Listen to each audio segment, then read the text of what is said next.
I might start with a quick story. This morning, my son walked into the kitchen, and he's in seventh grade, allegedly.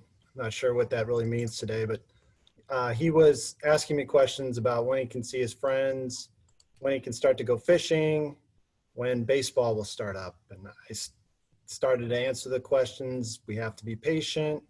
There's health concerns. We need to take it slow. Maybe in May, we'll start to transition. He looked up from his cereal and he said, "Dad, can't you just answer the question?" Now that sounds like you could be a future reporter, Kyle. So we are in a time of uncertainty. There's no question with that. But I do know that there is real estate activity taking place in our market, and development activity is directly tied to the economic conditions that we're feeling right now, the risks that are associated with the end user, really the strength of the capital markets and their appetite for risk in our market, and also the entitlements that are granted by the municipalities. So naturally, development activity in our marketplace has slowed down, but I don't think it has stopped, and that's very important.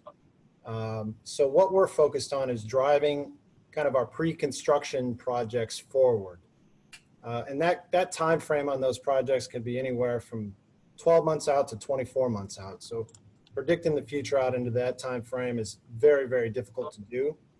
But we know one thing is that we have to keep going.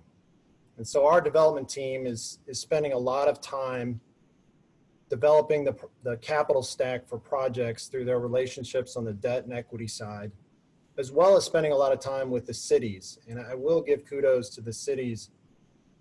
They've done very well to adjust in this kind of remote environment, and they're working collaboratively with the development community to move projects forward. And there are projects coming in, which is encouraging. As many of you mentioned, we're also monitoring the financial strength and the confidence level of the occupiers in the market. We're in contact with our tenants, basically trying to see how they're holding up in this environment, and try to understand what their expectations are for the future. The stimulus, the PPP, needs to make its way to Main Street. I think that is occurring, but we need to see it occurring at a more rapid pace, which will buy us all a little time. It will be a relief to the Main Street businesses and allow us more time to recover. We're also watching very closely our collections going forward. There was a lot of press about delinquencies in April. We did not see the delinquencies in April that the press thought the press reported to be taking place. In fact, we were surprised by our collection levels in the month of April. Now, from a development perspective, we have to watch May, June, July, as those are going to be a barometer for risk going forward, and really be a basis for our decision making on timelines and whether a project is a go or no go. So from a occupier standpoint, the health of that occupier is incredibly important for development activity. And then the other component of our business is we have construction projects that we'll be delivering this year. We've experienced to date some limited disruption in the construction world. There has been some supply chain issues. We have seen some labor constraints due to COVID, but the construction market is continuing, which is very, very encouraging.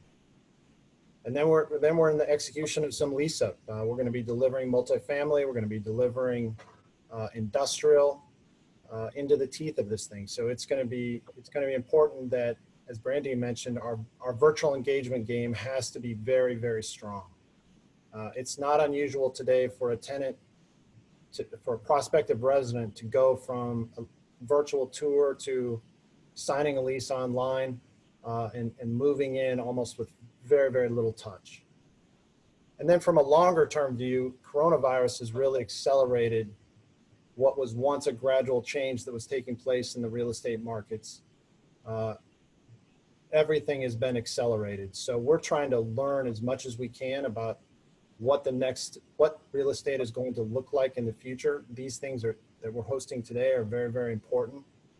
We're learning about what we can incorporate into projects in the future. You know, touchless technologies, air quality, as Mark mentioned, circulations, safety practices. Will buildings be rated for wellness? All of those things we're taking into consideration because they may be in the building in the future.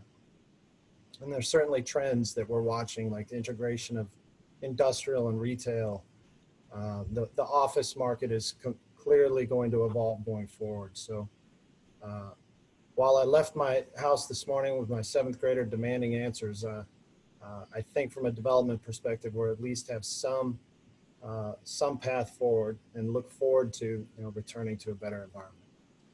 Well, Kyle, I know I was going to ask you a little bit about some similarities between this and the 2009 downturn. But for the sake of time today, I'm going to go ahead and move on, and I'll make sure Kathy follows up with you so that we can get a good take from what you guys have seen there. Very good, Chris. I would like to say thank you for recognizing Jan Berg. Absolutely. A wonderful person. She had incredible resolve. She was great for our community and for our industry, and it was a pleasure to work in lockstep with her for 19 years. So on behalf of CBRE Hubble Commercial, I just want to say thank you for recognizing Jane.